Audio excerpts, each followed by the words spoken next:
seeing everybody live. So thank you for being here. We'll call this meeting of the Region 6 Council to order. Stephen, I'll turn to you and do a roll call. Yes. Sorry. Yeah. That's an appropriate song. All right, quick roll call. William Beal. Here. Rob Portel. Here. Eric Aday. Here. Felicia Anissa. Here. Ainsa.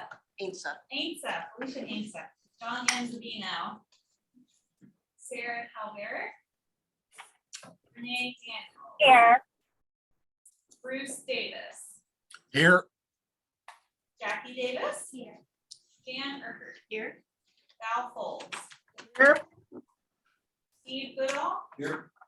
Joel Griffin. Marthea Haney. Lisa Hall. Here. Shannon Kennedy. Here. Kim McClellan. Here. Morgan Quick. Here. Jeff Serpinski. Sapersky. Sapersky. Linda Whirl. Here. And Kimberly Young. Present. All right. Okay, somewhere in here, I've got to read something down. Well, we'll start with, Yeah, I'm sure most of y'all saw this in the package, but it's something we've got to read. Pursuant to the Code of Virginia, Title 2.2, Administrative Government, Chapter 37, the Freedom of Information Act 2.2-3708.2. Meetings held through electronic communications mean the following provisions apply to all public bodies. Subject to the requirement of subsection C, all bodies may conduct any meeting wherein public business is discussed or transacted through electronic means if on or before the day of the meeting, a member of the public body holding the meeting notifies the chair of the public body that 1A, such member is unable to attend the meeting due to a temporary permanent disability or other medical condition that prevents the member's physical attendance, or a family member's medical condition that requires the member to provide care for such family member, thereby preventing the member's physical attendance, or such member is unable to attend the meeting due to a personal matter and identifies with specificity that the nature of the personal matter. Participation by a member pursuant to this subdivision B is limited each calendar year to 2 meetings or 25% of the meetings held per calendar year, rounded up to the whole next number, whichever is greater. The following provisions apply to regional public bodies. Subject to the requirements of subsection C, regional public bodies may also conduct any meeting wherein the public business is discussed or transacted through electronic communication if on the day of the meeting a member of a regional public body notifies the chair of the public body that such member's principal residence is more than 60 miles from the meeting location identified in the required notice of such meeting. Notice has been given to the region chair or Region 6 chair 3 working days prior to the meeting that the following members are to participate from a remote location that is not open to the public. Kim McCollins, the meeting location is more than 60 miles. Bruce Davis, meeting location more than 60 miles. And Val Folds, who is unable to attend for a personal matter. And then I'm supposed to ask for approval on that or not? No? Do what? It's an action item, so we need a motion and a second, please. Second. All right, got a motion and a second. All those in favor, please say aye. Any opposed? Having those 3 meet by now. All right, thank you. Did you get through those word emotions? Do what? Yes. Yes. Yes. Okay. Introductions. This is going to be a 2-part step. One is we've not had a meeting in person in a long time. And we might, I think, be good for us to just go around the table and do a little quick, like 30-second. Hi, I'm Billy Beal. I'm chair of Region 6. And, long time ago in a galaxy far, far away, I was president and CEO of what's now known as Atlantic Union Bank. And then we'll just talk about what we do, and then we can kind of do this so that everybody knows who's here since we haven't seen each other, except that way. Mr. Portell, we'll go clockwise. I just want you to know that my grandfather's name is Obi-Wan. Obi-Wan. I didn't want a grandfather, so the galaxy far, far away.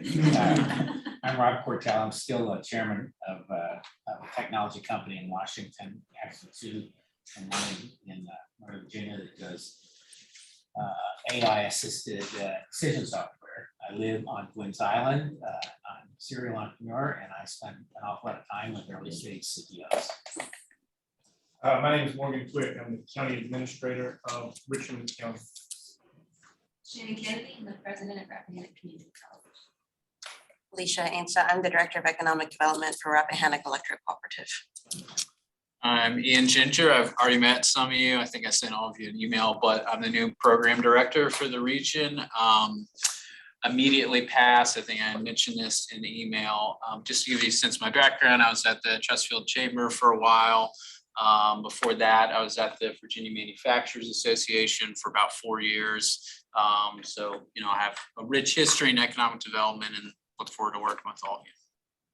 I'm Jeff Sapersky, Chairman and CEO of Chesapeake Bank. Hi, everybody. I'm Derek Aday. I'm Dean and Director here at VIMS. Welcome to campus. We're glad to have you here. We ordered up a beautiful day in hopes that we'd sit outside, and yet here we are inside.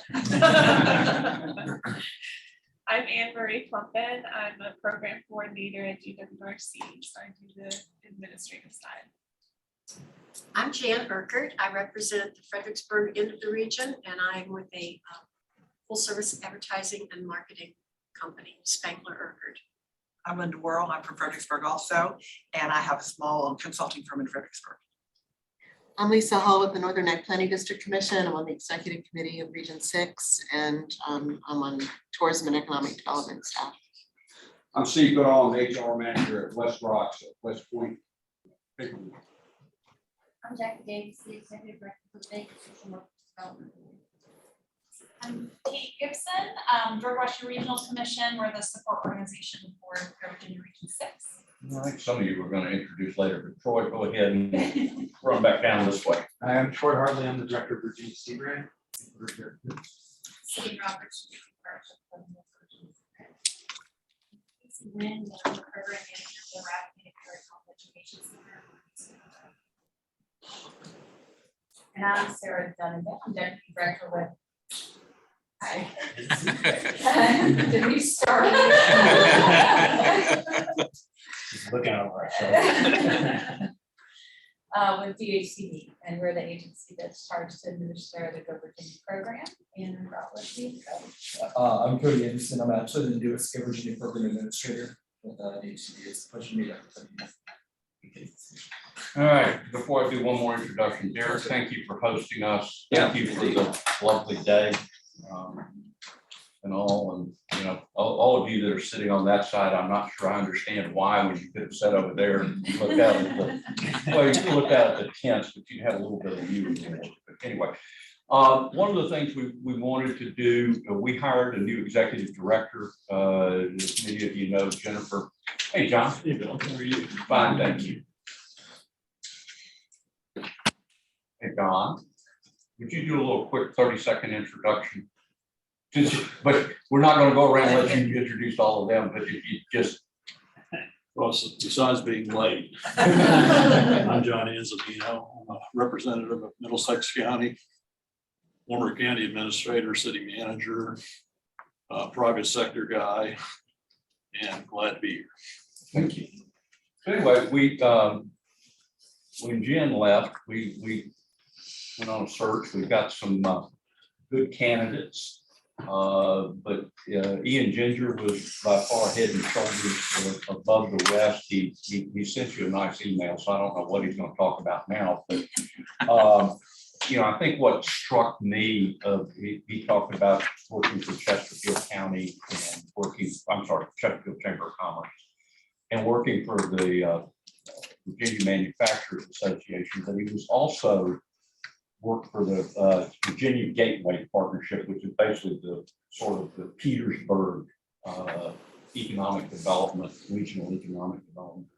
And in that role, he had some of the same challenges we do, working both with urban and rural communities and those types of things. But Ian, we welcome you, and we'll turn the floor over to you. And if you start to run too long, I'll cut you off.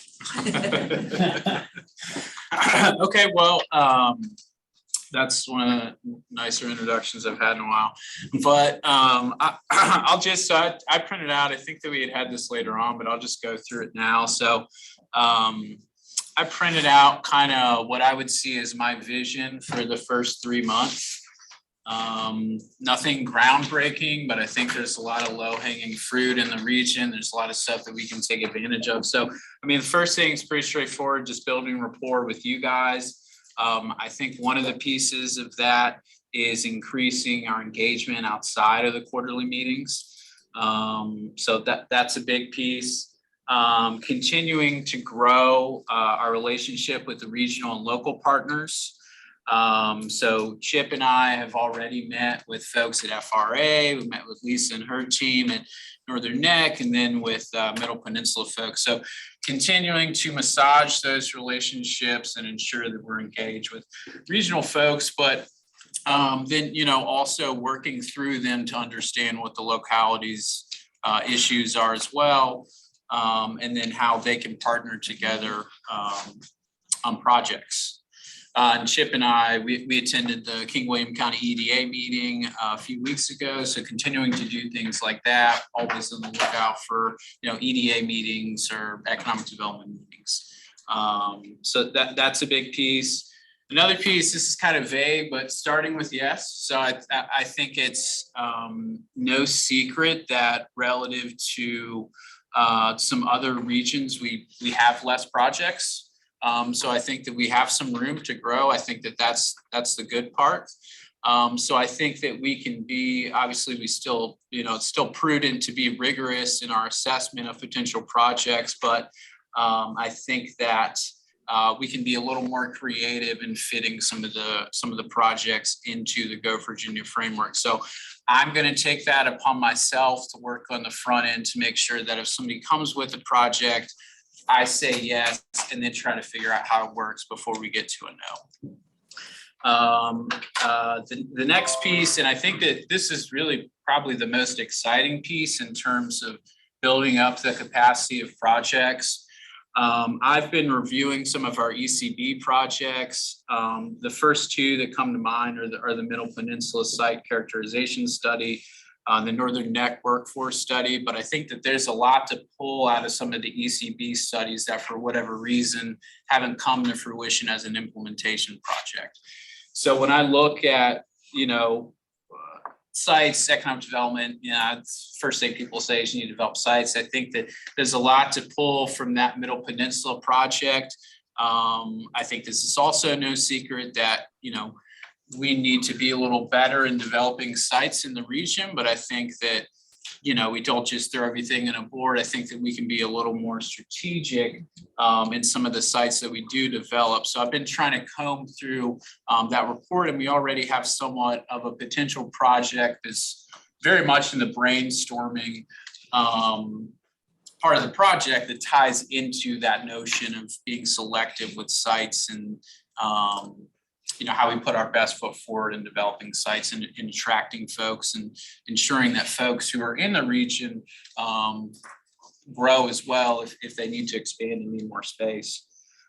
And then the workforce study, we also have a project that's kind of in the brainstorming phase too. I think that, you know, based on previous projects, I think this region has done a really good job working with RCC and with Urbana on projects. I think that they're really good partners. So I think there's a lot of stuff to pull out of that as well. It's just a matter of deciding, you know, what credentials we want to move forward with. And then, okay, last two things here. I don't know how much time I have, but I hope I'm not talking too much. I thought I heard a sigh, but gotta know I'm not that interested.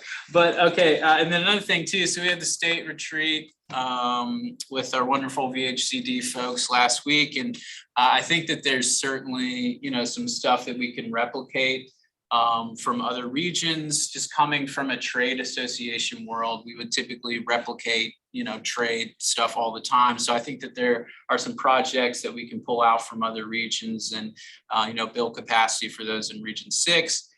And then the final thing, this is actually Chip's idea, so I will give him credit for it. But I think it's a really good idea. I know some of the other regions have done it, but doing some sort of retreat, we'll definitely make sure to have some barbecue there. So Rob, don't worry about that. But I just want to, before you get too far, I want to volunteer the ties in. I don't know. For a retreat, we just did a big one. And my Okay. house, I'll serve dinner and barbecue there on Glens Island. oh wow. So I think we have to do it now, but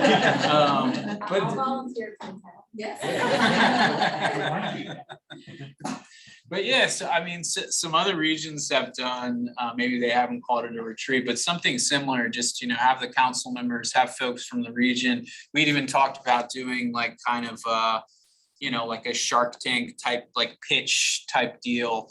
But just having folks together, talking about the issues, brainstorming of some projects. So those are kind of the 6 main things. There are 2 other things I didn't put on here. So this is something kind of small, but I think it'll be beneficial.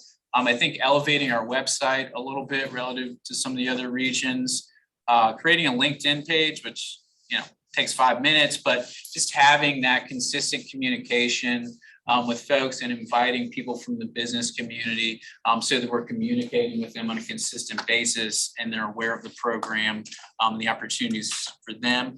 And then the other thing is commercialization on the entrepreneurship side. So working with Dahlgren a little more, I think building a closer partnership with them. When I was in Gateway region, we worked really closely with Fort Lee on stuff, workforce, but entrepreneurship stuff as well. So I think there's a ton of opportunity to work with those folks and build a closer partnership with them. So. All right, thank you. Any questions of Ian? Comment? Comments are okay. Okay. FRA has a phenomenal relationship with Dahlgren. As a matter of fact, one of the members from Dahlgren is now on their board, so that might be an entryway for you. Sure, thanks. Public involvement. We have not gotten any notice in advance that there was anybody from the public that cared to comment, but I will ask nonetheless.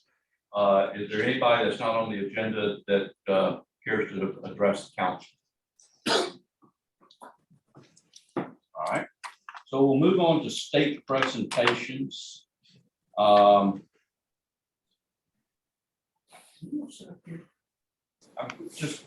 can scoot around.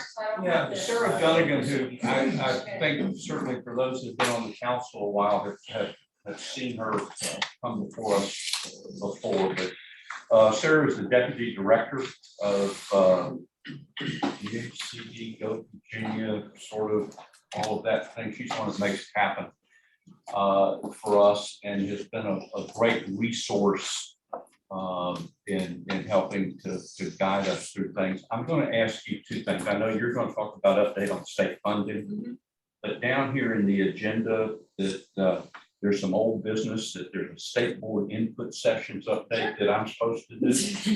And it just seems to me that you're better suited for that than I am. I will be here and you can tell me if I'm wrong. Yeah. Thank you for the introduction. My name is Sarah. I'm Deputy Director for actually a larger division called Economic Development and Community Vitality. I only mention that because within my division, we actually have a portfolio of programs, so Virginia is certainly being significant, but I want to mention the others because they're relevant to these conversations and in discussions about regional and local economic development as well, okay? So there's actually 3 other offices. One of them is Virginia's Main Street program. So if you are familiar with Main Street initiatives, and there are some fantastic Main Street communities here in Region 6, that's that placemaking component, right? Supports tourism certainly, but really creates quality connected places that helps to attract workers, helps to retain them, and really create that sense of space. The second is a microfinance unit. A program you may have heard of is Community Business Launch. We enter into grant arrangements with localities that have an interest in spurring entrepreneurship and simultaneously helping to address vacancies, often in downtowns. It's a wonderful program, lots of fun combinations there. So I'll just mention that. We run a match savings program called VITA, which we are evolving and piloting right now in Bedford County that would allow entrepreneurs to save to start their new venture. And we will match that with funds through a grant that we've received from Virginia Housing. We help first-time homebuyers too.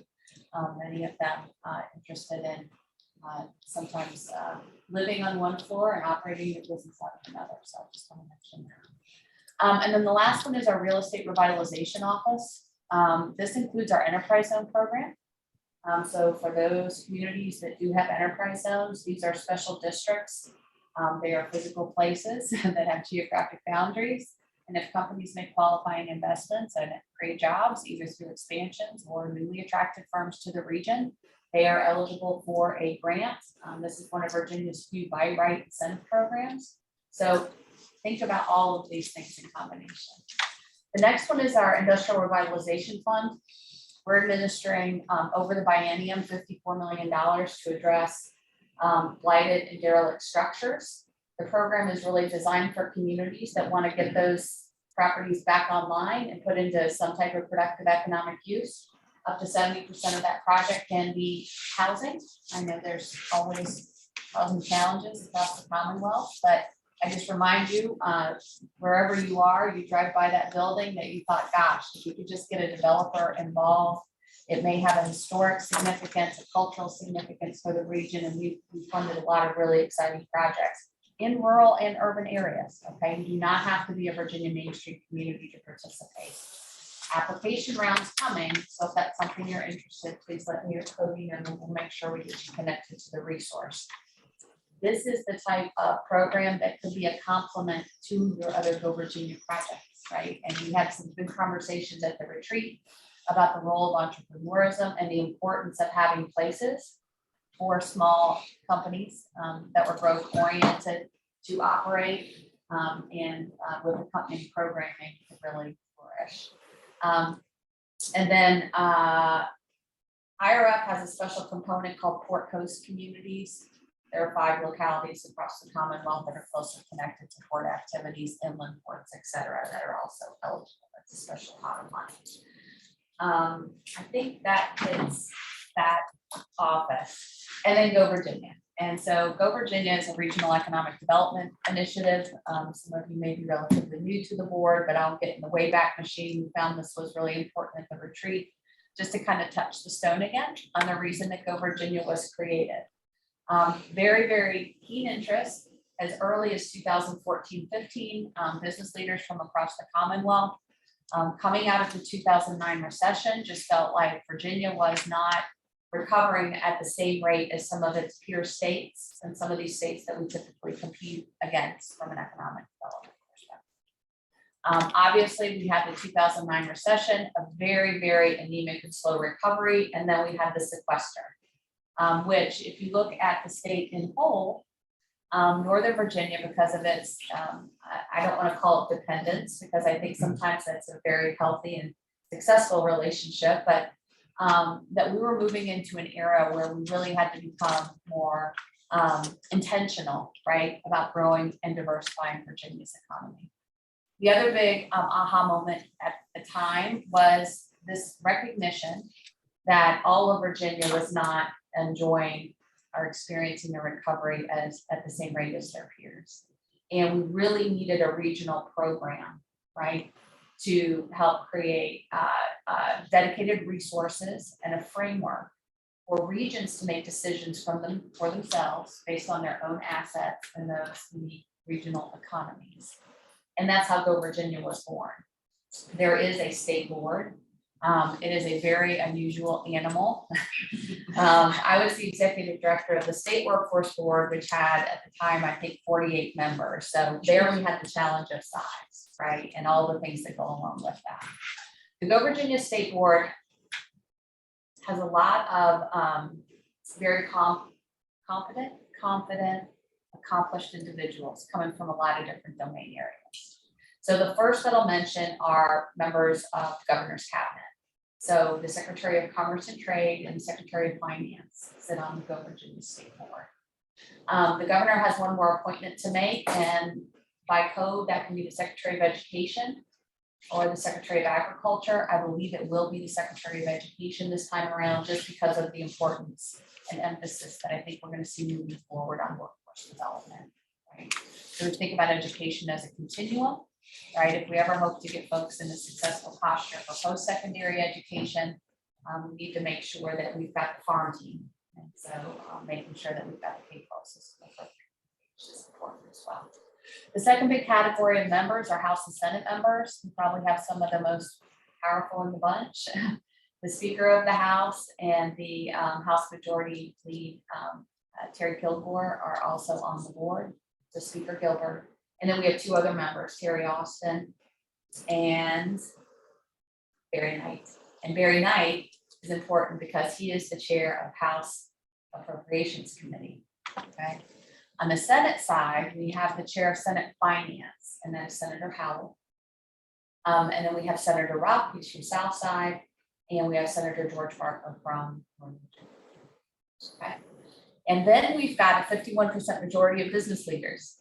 So it was funny, we were working on the retreat last week and we were going to do, roundtable discussions, and I was worried. I was telling my facilitators, hey, if people don't talk, see if you could get them to talk. And someone said, no one at this meeting is going to have trouble talking. They all have a perspective and opinion. And I really think that that's the conversation that makes Go Virginia unique and often challenging, right? Because we've got business leaders I that would say the bigger challenge was don't let them hijack the meeting, hijack the conversation. Exactly, right. Making sure everybody had a space to share their perspective. Certainly the business community is an important voice, and there's an intentionality around that, okay? There was a sense that business leaders like you had something important to contribute to the conversation as our members of the business community. So I think the retreat, was, I deem it to be success. We got a lot of great feedback. We did have a lot of new members, obviously with the changes on the House leadership side and other changes. But our business membership has been pretty stable recently. And so it was just an opportunity for us to kind of work together, get to know each other. We also invited all the regional council leadership chairs and vice chairs and their staff to the meeting as well. And I did my best to create a time and place, opportunities for everybody to have this discussion together. Because the regional councils, in my opinion, this is where the magic happens, right? What we try to do is create the funding and the framework for the Go Virginia program. But the architects of the program felt very strongly that the regions needed to be given a fair amount of autonomy and the ability, I say it often, Go Virginia is a choose your own adventure type of program, okay? So it really starts with an annual allocation, your per capita allocation, and maybe even as important, the funding that we extend just to provide the capacity, the staff capacity sitting here, to support you in your discovery and project development phase, also to provide monitoring, also to serve as the grantee. Okay, so handle the fiscal, and this is a reimbursement-based grant, so it's not performance-based per se, but we do need to see a demonstration that matching funds are expended before we can send checks back out into the field. There's pros and cons, that's probably another conversation, that's how we're structured today. And then the last piece is the statewide competitive fund, and that's about $10 million. Those funds are retained at the state level for projects that involve multiple regions. And where we sit today is a perfect example. I think one of our largest multi-region projects was around resiliency. The idea of regions 5 and 6 coming together with their respective assets in this space. Also a common problem, right? Or opportunity. Troy and I like to talk about taking lemons and making lemonade, right? And that is, and I'm not going to speak to the science, but from time to time, it seems there is water where it is not supposed to be over here. And that creates a lot of disruptions, and there's an economic impact to that. It's disruptive to businesses, okay? And it's disruptive to the lives of people And it is a challenge, but one that I think can be addressed by many of the things that project is working to achieve. I think you're gonna hear a little bit more about that. So that's how the fund is organized. There's 3 tranches: capacity building to give you the resources to administer this body, to support you in your decision making, to develop relationships with partners, to identify projects that are aligned with your growth and diversification plan, which I have read. So thanks for all the hard work in pulling that together. I know Jennifer was principally involved, but let me tell you what I think that plan should be. That should be your playbook. You know, for all of you that are council members, and one thing, when I was executive director of the state workforce board, we got into meetings and I realized the council members weren't quite sure what they were there to do. Okay, one of the most important things you can do to empower yourselves as council members is to know that plan backwards and forwards. I should be able to quiz every one of you on what your targeted industries are. And that is the North Star, or should be, for all of the projects that you develop. Okay, so let me just give you a simple framework, and I'm going to be working with the support org staff moving forward. And I promise I'm going to get to the money part really. I thought about this speech all the way over. Okay. So we're gonna. Long draft. For some. So I'll start with something like advanced manufacturing, okay? That is the start of the conversation. When you think about the needs and opportunities of advanced manufacturing, you need to think first, is this industry emerging for our region, right? Is it mature or is it in decline? And I don't know that. And if you don't work in manufacturing, then maybe that's a suggestion to you, is to make sure that you're convening periodically industry roundtables, right? They know what they need. And then the question through the Go Virginia lens, we cannot do everything, but we can do 4 really important things. And one of them Ian hit upon, which is sites and infrastructure. So to ask manufacturers or to get some insight into the needs of either existing businesses or companies they may be considering coming here. And your economic development partners are great because they talk to a lot of them. They know why they get the no's and yeses. They know about the adequacy of the site inventory in the region. What's the characteristic of a good site for you? Okay. The second one is talent and workforce. And you'll find plenty of people to talk to you about this because we're at crisis stage across the economy. What are your existing and emerging workforce needs? What are the occupations that are most critical to your competitiveness, right? And that should lead to, let's use this one quadrant, somebody saying, who are our partners in the region that can help us solve this problem for this industry, right? And then we should say, let's brainstorm all the possible solutions. Is it something that community college can address for us? How does our workforce board contribute to this solution? Is it a K-12 issue, right? Could there be things we're doing in high school, for example, with career technical education as a region that could help address the needs of this industry? Because I will tell you, if we do not fix this problem, we don't have a lot of time to wait. Those businesses will not be around. I mean, that's just the truth of it. We are still, unless you are completely, I'll use the data center because I know you love them. You need people, right? You need people to make things, create ideas, deliver them to customers. It really is critical.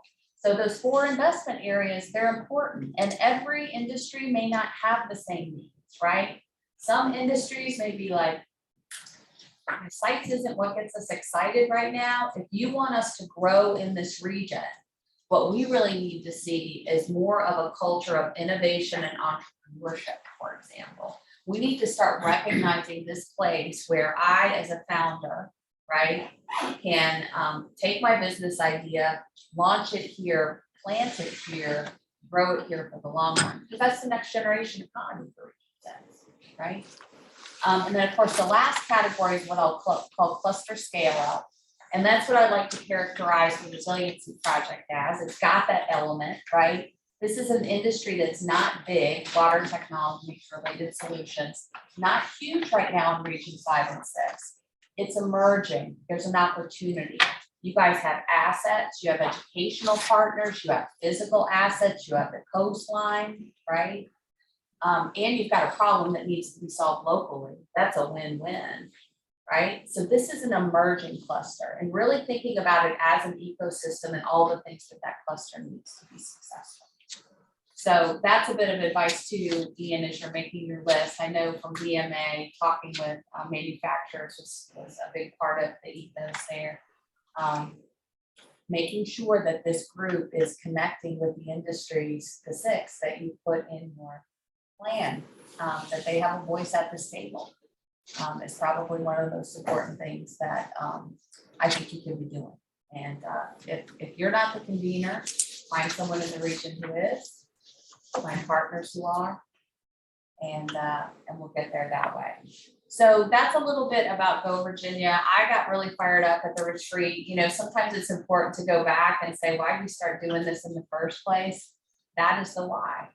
Really to grow and diversify the economy, to create quality jobs, jobs that are going to help people generate wealth, stay here, buy homes here, raise their families here, right? Create quality opportunities for employment for their kids and their grandkids. And I think it's kind of exciting. We've seen success in urban and rural areas. So we really did try to build a program that's completely scalable. I'll give you an example of something happening in Southwest Virginia, just because I was inspired.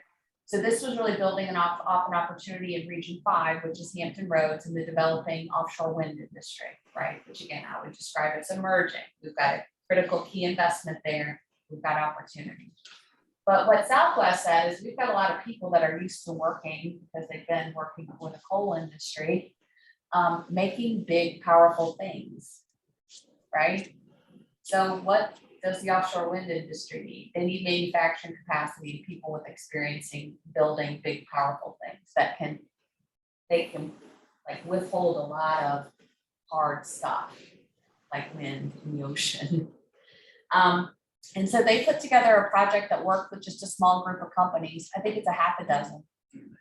And what they are trying to do is figure out if they can shift their existing manufacturing capacity, the expertise and know-how of the people within those companies, and pivot to a new industry opportunity. And I think they'll be successful, quite frankly. And so anyway, don't think because you're rural, for example, or because you're urban, for example, that are more urbanized, that there's not a fit for Go Virginia. Think about even at scale, a small group of watermen, for example. Think about aquaculture or even smaller scale agriculture. There are opportunities. Just got to talk to those companies and see what they are. So this is where we sit with state funding. We have 3 deals on the table. We have a budget amendment that was introduced by the governor shortly after the election that proposed to bring an additional $75 million into the Go Virginia Fund. Those resources would be principally directed at developing talent pathways initiatives. And my friends in education academia, they know what I say, and workforce, when I say talent pathways, most of the rest of us probably have no idea what we're talking about. And so we need to come up with some language, especially when we talk to our business partners, right? Talent pathway or a career pathway or a talent pipeline is just another way of saying we as a region want to get committed to building a workforce training and education system that is aligned with the needs of business and industry, right? Not transactional, not like I need 5 welders, let's go make 5 welders. The community colleges can handle cohort-based training and their regular catalog all day long. But it really is about systems. And so it's questions about how the local school divisions design their curriculum and programs to make sure that as we're running this workforce relay, the baton doesn't get dropped between high school and post-secondary, or the baton doesn't get dropped between high school and employment. There's a lot of great jobs that don't require any post-secondary education. Again, the high schools are being thoughtful and making sure that their workforce training elements, curriculum, certifications that they're offering, career technical education programs are designed in a way that's responsive and relevant. So that's what we're talking about when we talk about kind of talent pathways. So we were very excited to see the governor's support for that. We were even more excited to see the governor through that declaration, really recognizing the importance of regional solutions. Because we know that the answer, for example, for Northern Virginia is going to be much different than it is for Region 6. So again, it leans on that. We want you to be autonomous. We want you to develop a workforce that supports your economy and the places you want your economy to go. So that's one thing I would say. We have not seen a lot of engagement from the K-12 system here. We have seen it in a lot of other regions. So as you start thinking about workforce initiatives, how do your superintendents organize, or do they, for regional discussions? How do your career technical education advisors organize discussions? So that's one. And basically it was Governor Northam's plan, which was maintain our base level funding, actually restore it with about another 4.7 million in the base and the $75 million over the biennial for talent capital. Number 2 proposal is from the Senate, and that really keeps our base level funding still, no changes. The plus up that the governor included in his amendment is not included in the Senate proposal. The third option is the one that we're watching, and that's the House proposed budget. The House proposed budget keeps Go Virginia at level at 30.4 million. Our base level budget is stable. It gives us another $9 million for Talent Pathways Initiative, but it does something else that's really dramatic, and it basically recaptures $27.5 million worth of unobligated funds. So these are funds that have been previously allotted to the regions. And the $27.5 million was derived based on a point in time measure on December 31st of last year. Okay? And that was inclusive of FY 19, 20, and 21 monies. We do have regions that are still working to expend their FY 19 allocation. And legislators don't like that. We are fortunate to have a non-reverting fund, and I think there's a lot of advantages, but House Finance Committee staff keeps reminding me, they give it, then they can't take it away, okay? Because to them, it's an indication of a lack of demand.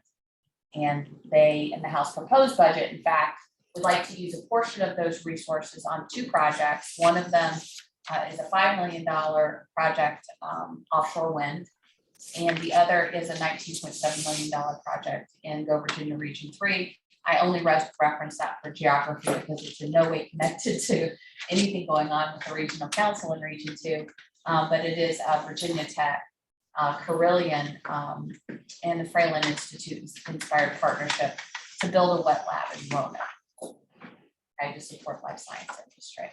Now, all of that to say is, well, what does that mean for a region? Any region, you need to look at your unobligated fund balances. Even though the $27.5 million count was intended to leave any remaining funds in your FY 22, which that we're in, all right, state fiscal year ends June 30th. Because we funded projects in the first quarter, right? And we always use our oldest money first. For me to be able to send back $27.5 million if the House budget prevails, which I don't think it will, it is going to impact any unobligated fund balances held by the regions. And I can't tell you. So their number is a hard 27.5. And so everybody's gonna have, and so there may be some 22 money that goes back depending on. Absolutely. Now, I've done a calculation just based on our run rate through the end of, and then typically that recapture would take place when the governor signs the budget. So it could even be before the end of the fiscal year. I don't know. They're doing it out as. So that's your use it or lose it, right? Well, That's always been a possibility. Yeah, right. yeah.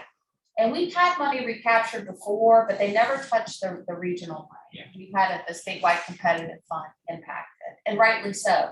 But, you know, when I came in 2019, the year before I came, there were $7 million worth of awards against it at the time, almost $35 million annual appropriation. Next year, we had 15.6 million. Last year, the end of the fiscal year, we awarded just over $30 million, 31 in fact, our full appropriation. And just based on where we look like we could be through the end of this fiscal year, I think you could be as high as 36. It depends on if you got the resources. Can I ask a question? Please. You talked about earlier about something, we don't have time to wait, and that was on work. Yes. Right? And now you're talking about really the need to create demand for these funds. My question is, and some of this is anecdotal, I think there are people and entities that avoid coming through the Go Virginia process because of the time and difficulty in completing the grant. And some of the things we have seen and approved, we're approving money, and because of school years and how things work or other things, we're not even seeing it start for 12 months. Yeah. So how do we speed this up? Right. Because that's, I think, is part of the frustration. Yeah. Is how do we speed this up so that we can tell people, hey, we can get this done faster. Yeah. You guys are doing stuff. I'm gonna talk about some things I think you can do and some things that we can do and some workforce solutions that aren't as dependent on the calendar year schools, for example. So you guys actually have your own application. All right, you're one of the only regions that has your own application. And so that requires automatically a 2-application process. So if I had a recommendation to you, I would think. Can I pause you a minute? Yeah. I'm sorry. The chair was unaware that Troy Hartley needs to leave at 11. and we have 10 minutes. I will, we can talk about this all day. Well, but no, I know we could, but I would like to at least let you summarize. I will. So Troy, can you give us the Cliff Notes version? I can stay till the end Well, of the meeting, In so. 11 and 10 minutes? No, you go, you go. Well, Apologize. please. The Boston Steve, so he can. Yeah, well. Go ahead, Troy, please. Okay, sorry. Well, so Troy Hartley, I'm the director of Virginia Sea Grant. I'll take a quick second because I'm not sure if everybody knows maybe what Sea Grant is. So we're a federal state partnership program with our federal funding from NOAA in the Department of Commerce and state matching dollars. There are Sea Grant programs in 34 states around the country, Great Lakes coastal states, built out under the sort of land grant model. So we have cooperative extension like outreach folks to engage with stakeholders, and we have some discretionary funding, we're funding research and R&D work. Virginia's model, we're headquartered here at VIMS, so sharing the table, we're a multi-university coalition. So Virginia Tech, UVA, George Mason, Virginia Commonwealth, Old Dominion University are all dues-paying members of and create the board that oversees us essentially. We've had experience over the years in this economic development space around things like aquaculture, shellfish aquaculture production, for example. A lot of Sea Grant research and R&D in the beginning went into understanding how that works, a lot of the extension capacity to help send that knowledge out into the world, to partner with industry to improve conditions. And in fact, actually, it's a little bit of that audience and stakeholder community that was feeding back to us saying, we're experiencing sea level rise. We're experiencing water in our hatcheries, in our working waterfronts. There's impact on our coastal communities because in this region because of the water issues that we're facing. And in that, there was a need for innovation. We need new solutions that we haven't invented yet. And Virginia is experiencing this phenomenon a bit ahead of other states. So there's opportunities to solve problems here. And if those solutions are commercial ideas, right? These are all your words, right? I'm an academic. Then that has a marketplace all around the country. And so back in 2017, 18, we got a planning grant from you folks to be looking at what assets and strengths does Region 6 have to play in this water adaptation economy and the emerging ideas here. And that's where we saw things like the amount of properties that we have on the waterfront, the connections to universities. VIMS is headquartered here in this region. Sea Grant's got a connection to all the other academic institutions in the state, the big R1s. And there's emerging needs in Region 5 in the Hampton Roads region. And we saw some potential connections between the two. So that led to some discussions between the two boards to come up with a joint state proposal. And that's what this project is funding. And so you may remember that there's kind of two parts of this project. One part that Virginia Sea Grant is leading with RISE, a nonprofit in Norfolk that does business plan competitions, and the Middle Peninsula Public Access Authority, which owns a number of properties in the water on the waterfront here. We're doing a business plan competition, funding some collaborative R&D with universities and the business winners, and testing products and designs out in the field on these properties. The other part is a business consortium that ODU is leading, and that's kind of a conversation among businesses, helping them coalesce around this topical area and potentially forming like kind of a business association or some recognition of common needs there. I'll go into a little more detail on the business plan competition. And one thing I want to flag here, and you may not have seen it or popped in the update report, is that we've secured an additional $1.6 million on top of the dollars you folks gave us and on top of the match that was in that, because these are promising ideas that other folks are interested in funding as well. So I think that shows the potential in this domain, and it's been really exciting to see. So we ran a business challenge competition for a set of coastal rural challenges that you're facing with more water. RISE had additional dollars and ran an urban competition at the same time. So that was a $3 million challenge. Running the urban and rural together really helped get the word out even more. And we had international applicants in that pool. We ended up getting 15 proposal ideas from 12 companies, 7 finalists that then made business pitches and Shark Tank pitches to the evaluation team. 3 were dealing with various alternative septic design approaches. One was based in North Carolina, one in California, one in Kentucky. There was a project that was a dredge project using that material for nature-based solutions to shoreline protection structures. That company came out of Louisiana and has a North Carolina base now. There was another dredge project that was integrating a number of approaches into kind of a unique shoreline protection strategy. That was a Virginia-based company, actually 6 Virginia-based companies. There was another one that was a house rehab program thinking about moisture in crawl spaces. That was a Virginia-based company. And then the final of the 7 was home design. It was thinking through how do you build a house, assemble it quickly, but be able to take it apart quickly if you ever had to roll that house back over time. And that was a Virginia-based company. They made their pitches. There were the winners. One was from that septic space. But this one is really pretty advanced technology. It's using kind of Swift project technology on a refrigerator scale for a home. Be a mobile unit that could roll back with your house if you ever had to move your house.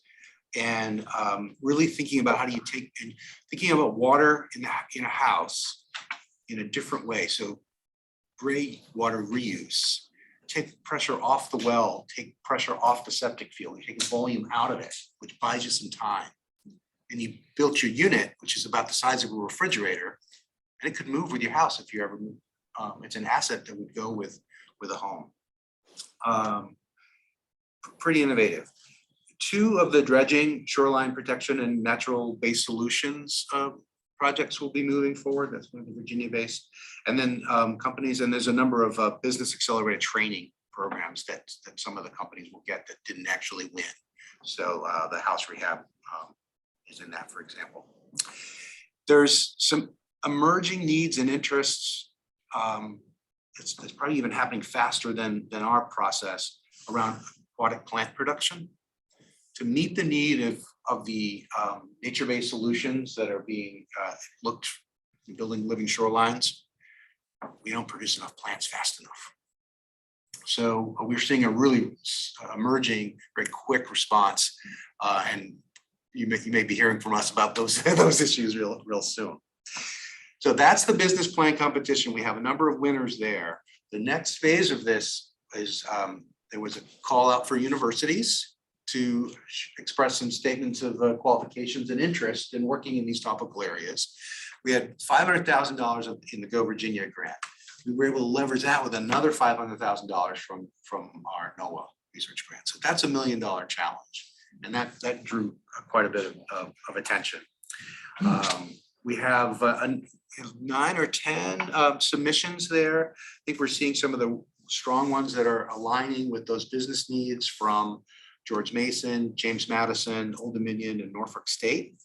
And right now we're at the stage of finalizing work plans with the business community, matchmaking with the university capacity, setting up those work plans, launching permitting processes, and hopefully we'll have some projects on the launching on the sites in by the fall. A lot of interest. Congressman Whitman wants to be here when we launch this project and cut a ribbon. And we also have, and I want to flag the website up. Part of the matching effort here was taking a look at those 50+ properties that sit in the public access authority. So these are, you may have heard of these. People who have owned properties on the water, they're flooding too much, they can't access them, the roads won't get there anymore, they can't get insurance on it, they can't sell them. So they're donating the properties into the public domain owned by the public access authority, which also creates a really unique place to potentially do some research on new designs for adapting many of these new solutions. Of the properties, there's 50, I'd say about 8 or 9 of them have homes on them, buildings, which give you some opportunities for rehab work. All of them are waterfronts. There's a lot of nature-based solution innovations that can be tested out here. We have an agreement with contract with Clark Nexon. They're beginning to do some of the feasibility study work and program design work for R&D. What kind of capacity would we need? You don't want to build a lot of things out here because these are vulnerable properties, but you want some place to be able to do some R&D that's putting together those engineers, landscape architects, ecologists, all in the room at the same time with your business community. And so these are reflecting field stations, potential field stations. There's about 9 of them we have in here now. This is the site that we've gone out, flown the site, and have a lot of photos of what capacity exists on these properties, and are beginning to use this website as a way of both promoting the potential of these assets to business communities who want to do research here, but also thinking through what do we have to scope out, environmental conditions and things like that on these sites. So that's the first part of the project. The second part has been some of the business consortium work that ODU is leading. They have working groups around local best practices, infrastructure investment opportunities, resources and capabilities, and a talent gap working groups. I think some of the next steps they see is tapping on and bringing up some of the capacity from Louisiana that has been associated with building a business association group. The Captain Sinclair property is the wildest property. I don't know if you ever, this house is 7,000 square feet. It's got a pool house on it too, got a big, that's the pool. Very eclectic, but also about 200 acres And there's an emerging business opportunity in aquatic plant production that bought the 200 acres adjacent to this. And so that's an example of somebody that we're working with now, potentially matching them up with university capacity to be thinking through how do you revisit what aquatic plant production could look like to enhance production. Really, that's as fast as I can talk. I hope that was okay.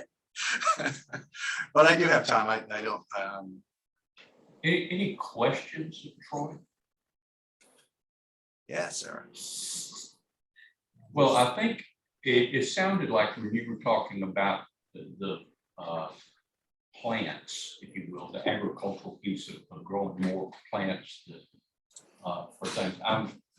My sense is that is a separate proposal that may find its way to us. Yes, Oh, it that'd be is. wonderful. It's an idea that has been spun up through this effort too. I mean, it's not a new idea that we need to figure out how to produce more plants more rapidly, but the opportunities that emerged in this challenge grant and the two calls together, the business call and the university call, is highlighting where there's a matchmaking opportunity. Yeah. So are you working with CBF on this? Good question and good point. We have been in ensuring that we're open and transparent with this whole process. There's been a lot of conversation, both with the permitting community, because these are things that will ultimately have to be permitted to get placed out there, and the environmental community, to recognize and acknowledge that, well, what do we want to make sure we're monitoring for when we put something out on this site? Because these are vulnerable locations and there's water quality interests that CBF and a lot of the environmental NGOs have. So monitoring for those things as well. So yes, we are actually even starting to form a little kind of informal environmental NGO advisory group, but at least working group we're keeping informed of as this process moves along. And so the purpose is to save, to impede erosion. I mean, or what? Are you looking at hydrophilic type plants? Are you looking at? Well, that's the future. Yeah. That's not part of this. Yeah, I'm not, we are seeing that with the acknowledged amount of flooding and sea level rise that's coming, yeah, there's the potential to lose large portions of the wetlands that exist now. And there's going to be interest in seeing both wetlands migrate into different areas and looking to build new living shorelines now. And there's not the plants to even produce enough plants to build the amount of living shorelines that policy is advancing that we should be building. So part of it is to meet that immediate need. In all of these topics, we're looking at both short-term needs to meet short-term needs and meet that demand, economic demand that could be there, but also thinking forward, what does living on the coast in 2080, 2100 have to look like? What do these homes have to look like? What does the property have to look like? So there's a bit of both of those dimensions. And are you trying to encourage businesses built around that? Or are you Yes. So you might want to talk to CAD too. I'm excited to hear about the interest from non-Virginia firms, because gives them an introduction, you know. And I know we've talked before with some of the other competitions about companies that have made decisions to establish at least a base of operations in Virginia, which again gets to this, how do we, you know, grow an economy here in Region 6 around this? Where do you envision a business incubator or an accelerator or a place, you mentioned, where universities could connect? What's that look like now? Yes, and there's both a short-term and a long-term opportunity there as well. So the Economic Development Administration has already invested in an incubator space that's emerging in King and Queen County. That some of the Fight the Flood programs that are currently active in the Middle Peninsula are looking to set up a base. And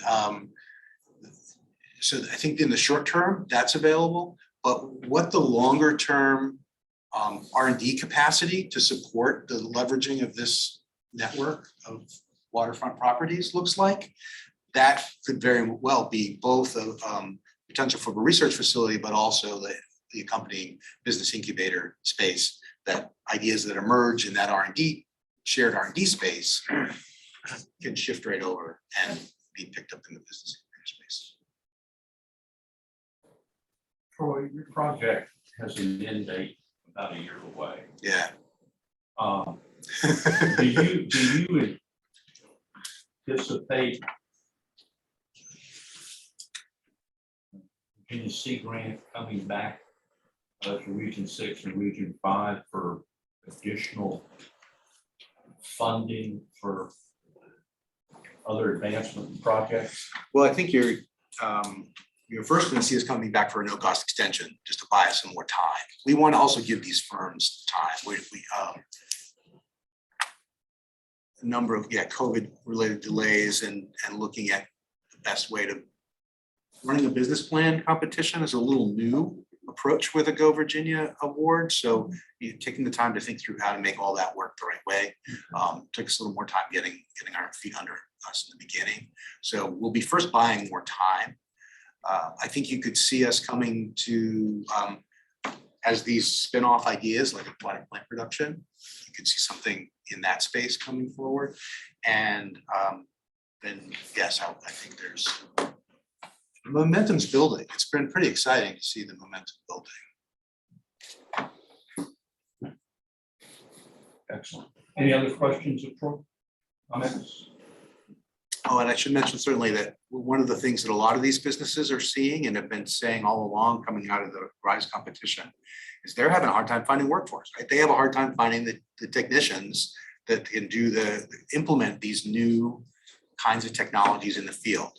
And we've been working with Shannon and the Rappahannock Community College to be thinking about how to assist each of these businesses with someone who can be working with them as they're implementing these projects to build that capacity and continue to build their own workforce.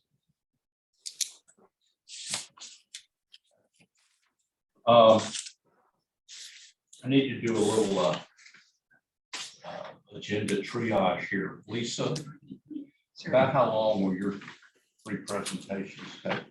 It can be very short or depending on what you all, but I can move to the end or whatever. Well, let's do this because we've got two more action items to do. One will be pretty quick, but I'm thinking we jump ahead and have the RCC, GCC nursing patient care application presentation. We can get that done. And we'll see how time is. And there's nothing urgent about yours. Yours is more of a report like as Troy's was, correct? Correct. Yeah, okay. And if we have to kick it to the next meeting, we'll kick it to the next meeting. So who's up, Kate? All right, well, I will kick it off and then I'm gonna turn it over to Stacy. So I think we're gonna pull up her presentation and let's switch the camera. Maybe. You can present from home. Oh, great. Excellent. Okay. Here Great. in person for support. Okay, great. So then Patty will join. So just to kind of tee this up, this Yeah. this Sorry, she's there. project, Okay, good. this project grew out of some discussions that we actually had with the state. So, you know, if you all remember, the state set aside this ERR funding, which is COVID response funding through Go Virginia. Emergency rapid response, right? I was trying to think of what the other R was, but good job. So yes, so that funding is set to sunset at the end of this fiscal year, and we hadn't spent all of it. And at the same time, you know, we were recognizing our need in the healthcare industry around nursing training. And so in talking with DHCD and got a lot of pointers from Sarah and her staff, we thought that we could kind of bring forward this application to do some training in that space through the ERR grant, but it had to be done quickly. And so RCC and GCC really stepped up and put something together within weeks, really. And so I'll let Patty speak to it, but I think it's a really exciting application it needed, because it's with COVID money, it needed to be a rapid response. We couldn't do like an RN program, for example. But they came up with the patient care technician credential, which is something that we can deploy quickly, get people into the workforce and fill some needs. And they've got some really great demand data in their application about what our different hospital systems need. But then those folks can continue their education, and the schooling that they did towards their credential will build towards those other degrees. So I think with that, I'll turn it over to Patty to talk about the project. Well, can you guys hear me? That's the age-old pandemic question. So are you able? Perfect. So thank you for the opportunity to talk to you about this exciting proposal. As a Dean of Nursing and Health Technology, our eye is always on what's going on in healthcare and where the need is. So early on in the pandemic, even before the pandemic, we were experiencing a nursing shortage. Next slide. We were running about 15% below what we actually needed. That's RNs in our area hospital. So that was troubling, but it has become even more troubling now that we've had the pandemic. We're about 25% below need. We have nurses who've experienced compassion fatigue. We have nurses who've stepped out of the workforce to care for their families. We have some nurses who just retired. Some of those who stepped out of the workforce, the troubling thing is they're not coming back. They have decided they can make it on their own without being a nurse and care for their families. So that's great news for them, but not so good for our workforce. We also have a problem in our area that we have an increasing need for healthcare providers. Not only do our hospitals and long-term care facilities need more providers, I didn't talk about the travel nurses, but that's a whole nother thing for providers, but we also have the largest veterans clinic being constructed on the East Coast here in Spotsylvania, and they intend to hire about 750 employees, a lot of those which will be in the healthcare field. So you can see why this is on my radar so intensively. Next slide, please. So the purpose of this proposal, keeping in mind the necessity to help fix this problem as quickly as possible, is to create a hybrid sort of provider, one that can partially offset the RN staffing vacancies that our hospitals are currently experiencing. This person will extend the patient care that can be given by the RN. So you're probably wondering, okay, so what is a patient care technician? Well, a patient care technician is the combination of a nursing assistant or a nurse aide, a certified nursing assistant, and a clinical medical assistant. And those are both credentials that healthcare providers receive. Germanna offers both of them, and Rappahannock offers certified nursing assistants. So we're familiar with both of the roles and the scope of practice of both of those people. But in talking to our area providers, we found that if we could put these two together, that provider would be much more helpful in the clinical setting to nurses because they have an expanded role. They can take EKGs, they can put in Foleys, they can change dressings. So they do a lot more than a traditional certified nurse aide. But as opposed to the clinical medical assistant who can do all those things, clinical medical assistants don't have the bedside skills that a nurse aide does. In other words, they are not good at working with people who are hospitalized, for example. So putting these two together, we thought might be an optimal solution to help meet the workforce needs. So it essentially combines the skills of a CNA and a CMA. They can work in a variety of settings. They can work in our inpatient hospital settings. They can work in our outpatient settings like our new veterans clinic. And then they can also help in long-term care. Our collaboration, Rappahannock and Germanna, builds on the success that we've already had through our shared AHEC, Area Health Education Center. Next slide, please. So like I said, we're planning to develop this new healthcare provider. It is consistent with the goal of the region's growth and diversification plan that says that we would adapt education and training programs to meet current and prospective business needs. And the healthcare industry is the second largest employer in Region 6. So helping to meet those needs and meeting them expediently is something that is a real concern right now. So this will be a rapid turnover for more providers. Next slide, please. So you're probably saying, well, who says they need these people? I mean, you said they're not even really people that are out there now, but in conversation with our providers, VCU says that they can use 255 of these individuals. Bon Secours says they can use 85 of these type providers, and Mary Washington Healthcare says that they can use 40 positions. And we, of course, don't know exactly what the Veterans Clinic can use, but I imagine that they'll be able to use quite a few as well. The good news about this is the wage is above the median income, and individuals who take these jobs will get benefits. So it's a full-time position, so it really does a lot to help individuals who need benefits and need those for their families. So in the Northern Neck, these folks make about $15 an hour plus benefits. In the Fredericksburg area, they make about $17 an hour. Now, if they work in an inpatient setting like a hospital, they'll get shift differential on top of that. So there also a lot of competition, as you might guess, between our healthcare facilities for these entry-level positions as well as RN positions. So there are numerous sign-on bonuses that are going and other incentives to get people to come to work for them. So we feel like this could be a beneficial solution to the problem. So the other really, really exciting thing about this, and this is actually what was on my mind and on Dr. Smith's mind when we first came up with this idea.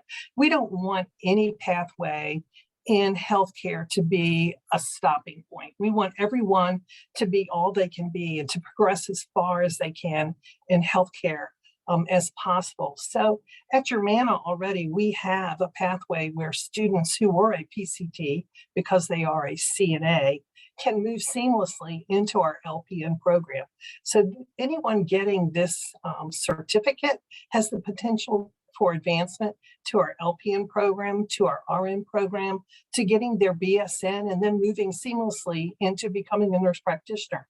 And the exciting thing is many of our students do that. So providing them with this initial opportunity sort of gets them jump started on their way to a healthcare career. Next slide, please. So like I said, the timeline's rapid. We need the people rapidly, what can I say? Pending funding, we'll advertise for our positions in the month of June. And in July and August, we'll hire faculty. The nursing faculty will be adjunct faculty. We'll hire an advisor to help talk to the students and recruit them. And then we already have a grant coordinator that we'll bring on board for this as well. We need to then order supplies and equipment. We need to further crosswalk the curriculum. I started that, trying to see what is similar and what is different about a certified nursing assistant and a clinical medical assistant. Certainly there are loads of things that are similar, being able to talk with people fluently and to be able to communicate and assess needs. All those are similar, but there are other things that are different, like I alluded to earlier, caring for a person who's bedridden versus caring for someone who's in a clinic and needs a medication. Those are quite different. So starting in October, we want to admit our first cohorts of students. There'll be one cohort at Germanna and one at Rappahannock, and each cohort will have 20 students in it. In January to March, we'll teach our second cohort of students, so that'll be another 20 students. And then in March to May, we'll do the third cohort of students. At that point, we will have trained, next slide, 120, we've admitted 120 students. I would love to say that every student that comes into one of our healthcare professional programs is successful, but I would be lying. There's so many things that happen to our students that are beyond academic that get in the way of their success, so many personal issues. So we estimate, Dr. Smith and I, that about 110 of the 120 that are admitted into the program will complete. We hope that 85% will be credentialed as CMAs or CNAs. Both Rappahannock and Germanna right now have a high pass rate for the certified nursing assistant. So we anticipate that will carry over into this position as well. We hope that 50%, and I feel confident that 50% will be placed in jobs within 3 months of credentialing. You can see that the need is very great, and individuals with these sort of credentials are being snapped up rapidly, even at this point. Next slide, please. So this is a brief breakdown. I know in your packet you have far more information about funding and expenditures, but to keep it within our time frame, I have limited the discussion here. So part of the money that we're asking for from Go Virginia is for salaries and fringe, and that would be for the program administrator, the grant administrator, a student advisor, and then adjunct faculty on both college campuses. We need some classroom technology to augment what we already have. The good news is both Rappahannock and Germanna already offer these types of programs, so the expenditure would not be as great as if we were starting from scratch. We need to market the program to get our students onboarded. And then some of the money is going to go to pay for tuition, books, fees, and testing. These individuals, oftentimes, that one of the biggest barriers to them beginning in such a program is not their enthusiasm or their desire, but simply their ability to afford it financially. Next slide, please.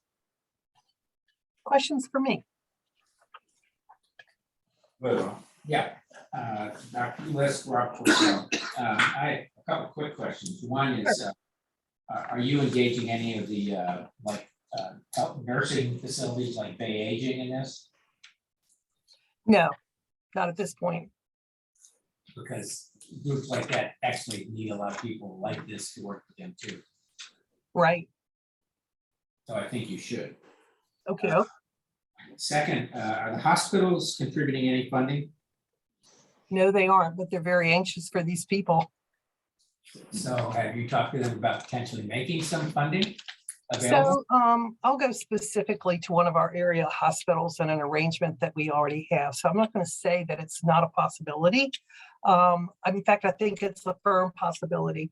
Germanna offers a CNA program in Fredericksburg, in the Fredericksburg High School.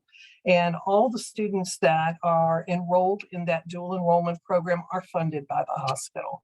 So when I say I think it's a very big possibility, they've already demonstrated that they're very much in support of programs such as this. Okay, so I get that they're in support because they need it, but I would just urge you to ask them to make an actual contribution. Okay. Because they're going to be the primary beneficiaries. Dr. Yes, they are. It's Shannon Kennedy. I'm just gonna say, right now, working on some nursing stuff at RCC, we have all those systems in pledges, so we can't keep going back to them for additional money.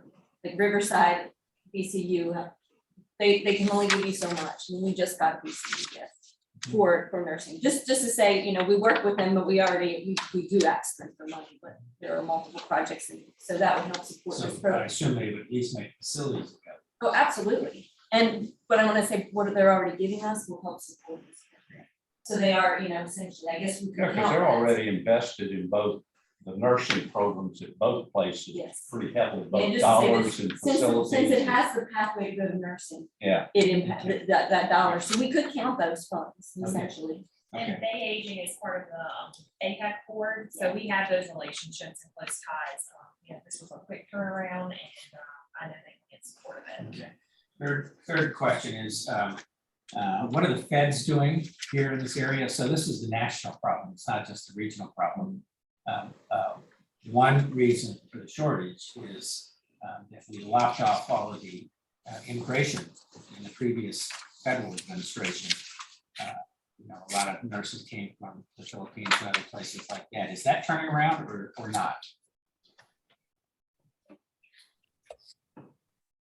I And- apologize. I didn't hear your whole question because of my distance. Two questions. One is, well, the first one is really, what's the federal government doing? They're actually part of the problem. And I guess the immigration issue where the previous federal administration cut off a lot of these people, not just in this case, but in agriculture and other things. And number two, are there any program funds available from the federal government to help here? Because it is a national program problem. I'm not aware of any. I'm sorry. Dr. Kennedy, can you add to that? We've got them. The match is The coming from match federal is funds. our federal funds. Oh, I didn't see that. That's right. It is the HERF. We're using federal funds. Oh, for okay, match. that wasn't made clear. Okay, that's great. And then the final question is about who are you gonna market to? Because, obviously the military has a lot of nurses and healthcare workers and now men are going to this profession. Are you gonna find a way to increase the top of the funnel? It's not just traditional, just women only, et cetera, et cetera. Oh, no. That's not the case at Germanna. We have more than the average number of males in our program. I think it has to do with what you just said, where we draw from the military, in Quantico, et cetera. We have quite a few male students. So yes, our goal is to, in Perkins, we're encouraged to do that as well, is to get a diverse nursing population. So that would extend down into this area as well. And the reason I asked that question, it was triggered by a conversation with a nurse the other day who said the physical demands now are really substantial. So. Any other questions of Dr. Linda? Can I just make a comment? Having been in healthcare for the last 8 years, I can't tell you how much I appreciate this grant, and I think you all are right on. I think it's very well written, and I'm glad that you all are going after the problem. It is indeed an interesting time to be in healthcare. I had a question. I had a question about the timeline. If it's saying the PCT, you're hoping for approval by BCCS in fall of 23, but this is wrapping in May of 23. Does that mean they're getting the CNA and CMA credentials instead, or what's the timeline there? I'm trying to understand that. So a student who enters into a CNA, CMA program, the program will take about 10 weeks. Then it takes about a month or so to be scheduled for the exams. Does that help to answer your question? Patty, I think they might be referring to the fact that we're hoping to get fast forward funding approved, so that when this grant is finished, that by 2023 that we can have fast forward funds that would support the tuition for the students. I'm And sorry. that would be, Understood. Yes. that would be the difference in the That's dates. absolutely part of the plan to make it sustainable. I've just had someone whisper in my ear, and it's probably an excellent question. We've got, here's one of the outcomes is 50% of your graduates are placed in jobs within 3 months of credentialing. And based on all the numbers you had about the openings and the demand, why isn't that higher? It's a great question. I agree with you completely. I believe it will be much higher, much higher. I know in the Fredericksburg area it will be.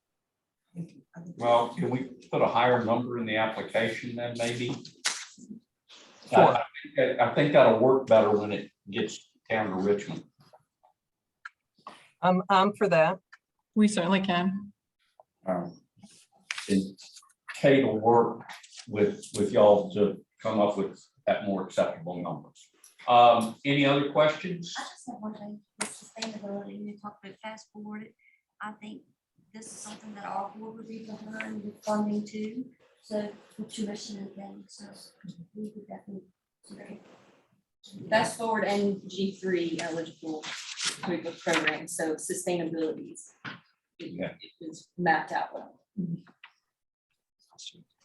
All right, here would be appropriate for us to have a motion. I so move to be We second. have a motion, we have a second, we have a second. The importance of sort of this urgency is these funds expire June 30.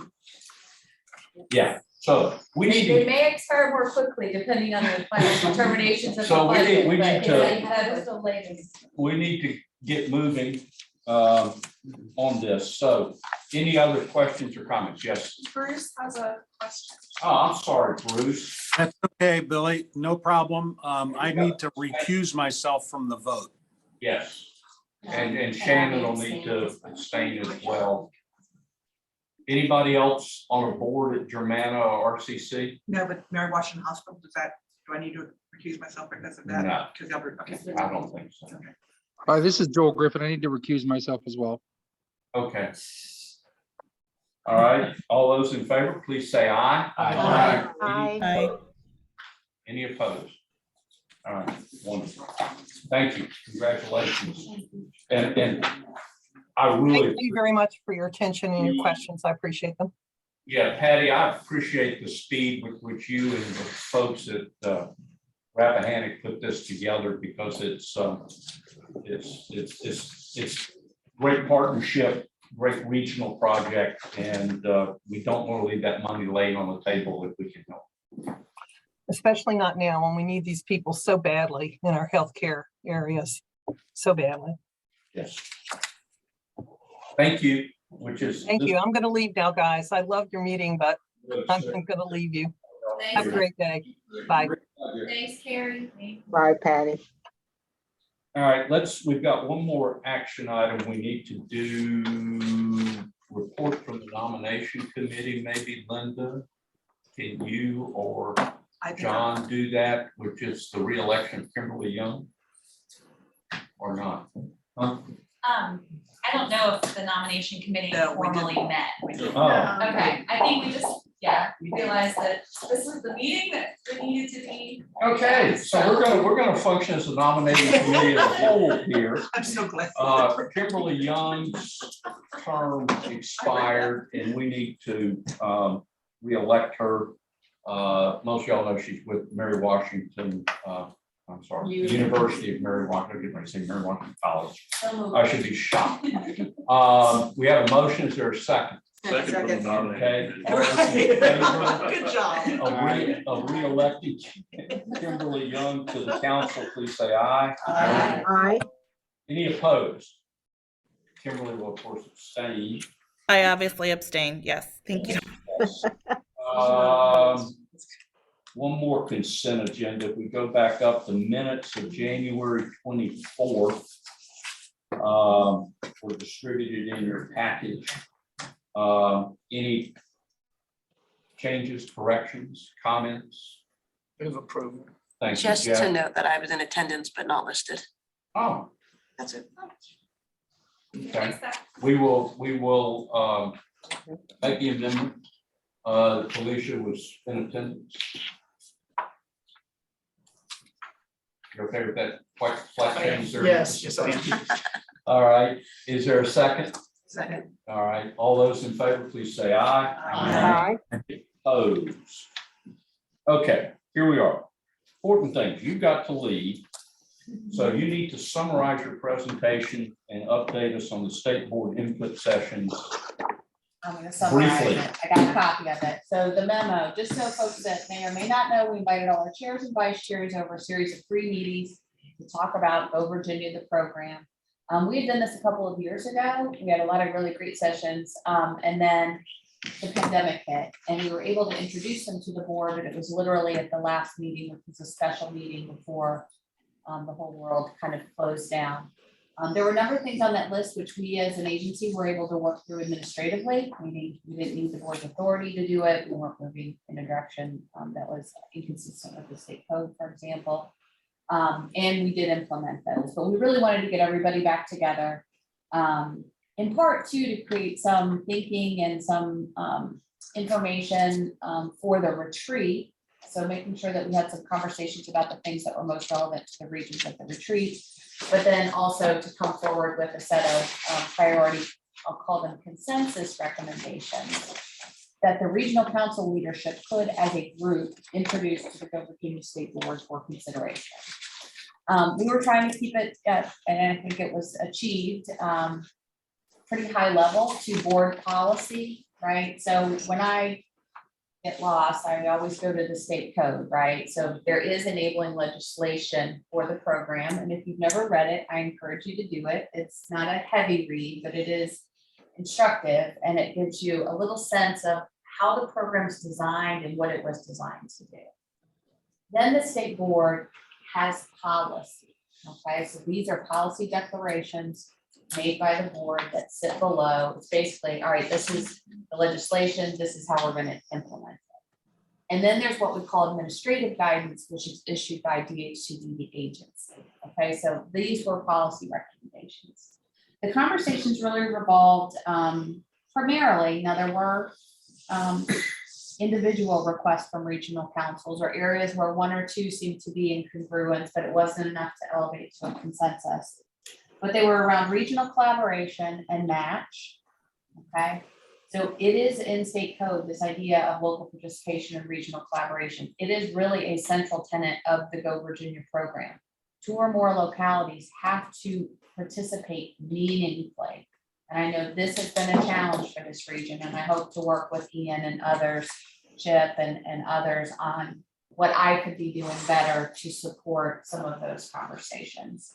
And match, I think at the beginning of the pandemic, the board did a couple of things that I think were incredibly thoughtful.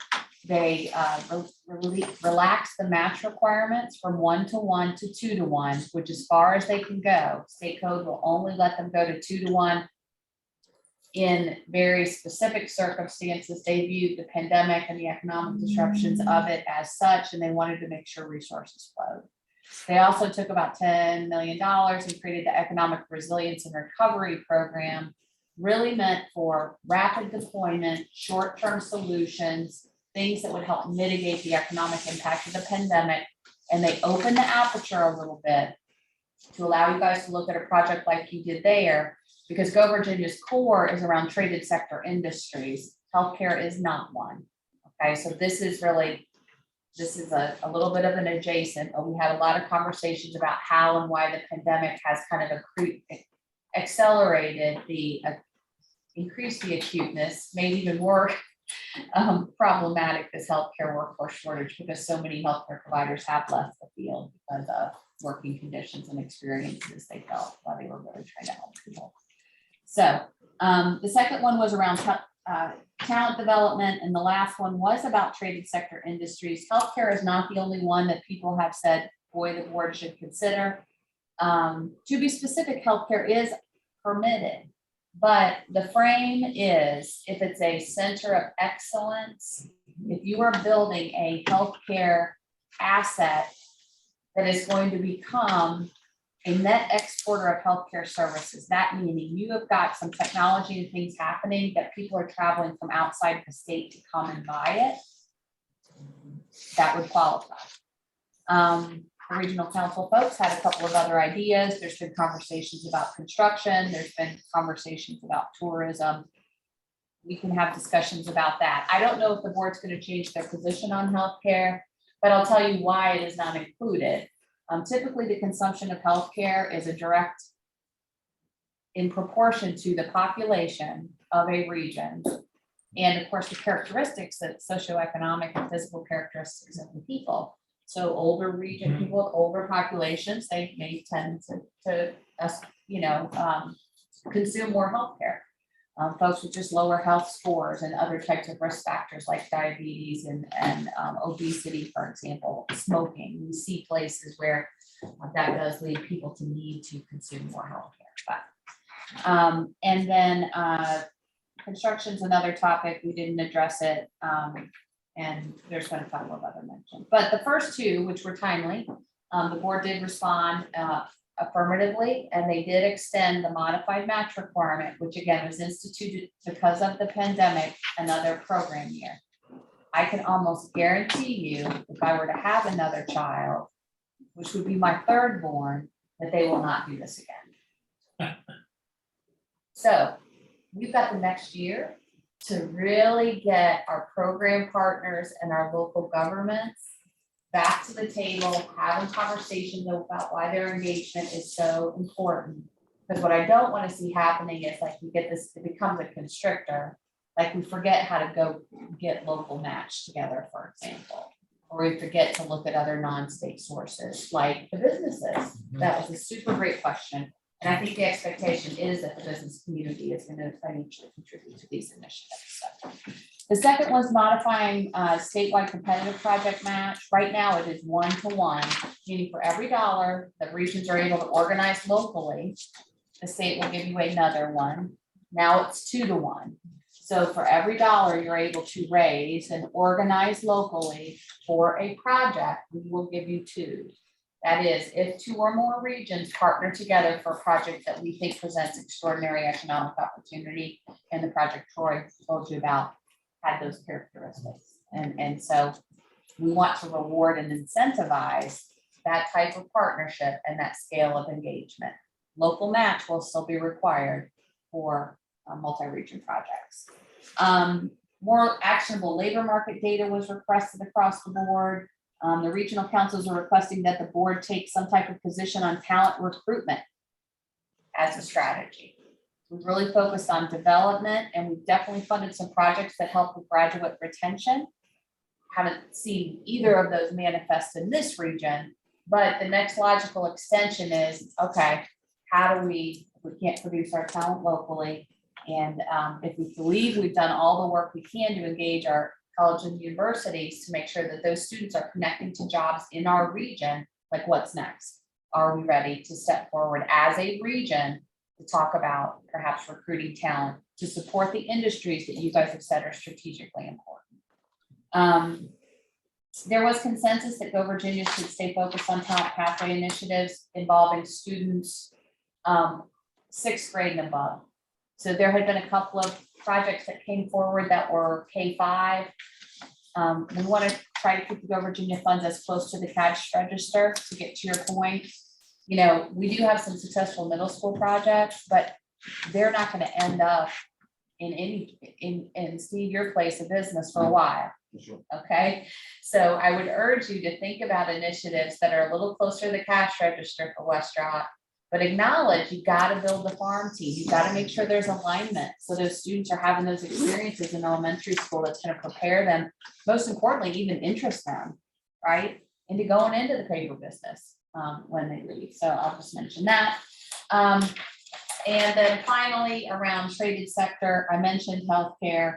The other provisions, in addition to kind of a center of excellence model, right? You're going to build the East Coast, I don't even know what it is, Gamma Ray Center, right? I don't know what it is. Or we're definitely seeing life sciences and biotech adjacent to an anchor institution like a research hospital, right? But then it's how are you spinning businesses out? You know, there's some things going on there, and usually university component. So if a region can demonstrate that they are serving a significant number of customers from an adjacent state, this happens in Southside. We have a lot of folks that are coming up from North Carolina because there are not providers on their side of the border, or they work for a Virginia-based employer, and so it's just more likely that they're getting healthcare services close to where they work. The second one was around health outcome scores, and if regions can demonstrate that they have poor health outcome scores, and that is negatively impacting their ability to attract or retain talent, and companies are complaining, that's another provision. And finally, if people are having to travel on the regular outside of your region to another state for specific types of healthcare services, an initiative designed to stop that leakage and of course improve accessibility might be considered. The board did not take action on that, but the regional councils got their, hopefully I have Representative Berkeley, thoughts organized around it. And so that discussion may happen soon. It may happen in June. It may happen in September. But you could expect a board policy, I imagine, to be released around that. All right, any questions of Sarah on that report? Not on the report, but I wonder if we could follow up one question back, because she alluded to it in her previous remarks. Mr. Chairman. Sure. You mentioned that this region has a different application process that slows things down. Can you talk to that for a moment? Yes.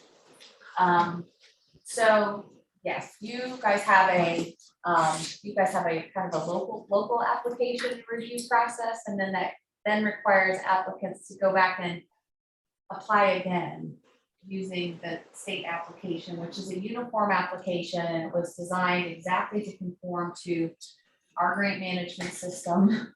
So it's creating, in my opinion, maybe some unnecessary duplication. The other thing that I've seen other regions do, and I think this might be an effective tool, is almost a pre-application or a screening tool. Super helpful because it really creates some discipline around saying no early. Okay, so the first questions on that form are, which industry is this supporting? Who are the 2 or more localities that are participating in either the development or execution of this? Now, they don't have to be the implementers. It could be a third party like a community club. If you can't get through questions 1 and 2, that application is not going to be successful. So, Mr. Well, Chairman, I may object to one thing, because then I'll defer to Kate and whoever else, but I thought we were using the DHCD app. I think it's very similar. We might have added a couple additional clarifying questions, but we can certainly work with the state to look at that. So the application we just reviewed for Germanna and Rappahannock, was that the state application or was that the? It was, that program, I don't believe there was any local application created for that. The Economic Resilience and Recovery Program application, if I remember right, it has 9 or 10 questions. And these are, not complicated applications. We've got a budget template that we provide. This project didn't require it, but we have a return on investment calculator, that is provided. So I want, Mr. Chairman and Ian and Kate, I wonder if we couldn't do something like many colleges do. They have what's called a common app, and you fill it out. And if the college or university has something else specifically that they want, that's like an additional page of questions, but it does not, doesn't slow the process down. So it feels to me like we should be the same app. So it's a simultaneous application in effect with our specific concerns. And I love the idea of the pre-app. And I'd like to suggest that we give that as a task to our team if you all agree. And I think we do actually have a pre-app, we just call it a letter of intent, but it's basically answering the same questions that Sarah does. What's the targeted industry cluster? How are you meeting the It's basic short. requirements? It's short. Exactly. How are you meeting the basic requirements of Go Virginia? And that's kind of the screening. If you can't, to Sarah's point, if you can't answer those questions, it's not gonna be a good fit. And Kate, this is Kimberly. Can everyone hear me? Yes. Hi, I wanted to clarify, and Kate, I think you can do this, but I feel like I recall in the last couple of years that under your leadership, Jennifer Morgan, there was a lot of clarification, of the application process and streamlining of it. And I thought it was to align it more closely with DHCD's application. Is that correct? Yes, that was certainly the intent. I think, I've already talked to Ian about it's something that we should take another look at. I think it's something we should be taking a look at on a regular basis. But I think we're kind of trying to walk the line between keeping it simple, but having it be rigorous enough so that we're not getting to the state board and they're finding holes in our application. So the process it takes a little bit longer. But we do meet with the applicant several times and have them kind of continue to revise their application so that when it gets to you all, it's pretty good. And then there's still one more shot to revise it before it goes to the state. So I think striking that balance is tricky. And so I definitely think that we've learned a ton over the last couple of years. I mean, I think, Jan made the comment on one of our recent applications that she helped us review, like, maybe we should take another look at this piece, so I think there's always room to do that, and we can certainly do that. And, we use a scoring rubric We don't require the regions to use it, but I will just tell you, when we review applications, we're looking for regional collaboration, we're looking for economic impact. We're really looking for the ability of the applicant to execute, and sustainability, right? And because our grants are only for 2 years, you really have to come out of the gate with a strategy for doing. Right or wrong, what I think folks really feel Go Virginia does best is to be kind of an early investor or a catalyst for new ideas, or to help expand capacity that's gonna endure, like this patient tech. We're gonna do it. Now, typically, we would pay for curriculum development. I think those curriculums have been developed. And the state does not prefer to create a new obligation by paying salaries of teachers that are delivering the content. But the preference is equipment, right, to get those learning labs set up, curriculum development, which is not something that you can, typically get, reimbursed for through student tuition. So, one thing we may want to just do is talk about grant making and how to apply, and, what a good budget looks like, how, match is kind of best expressed and documented. Those are just, some things that we're looking at doing from a technical assistance perspective statewide. We're bringing on another new team member in May.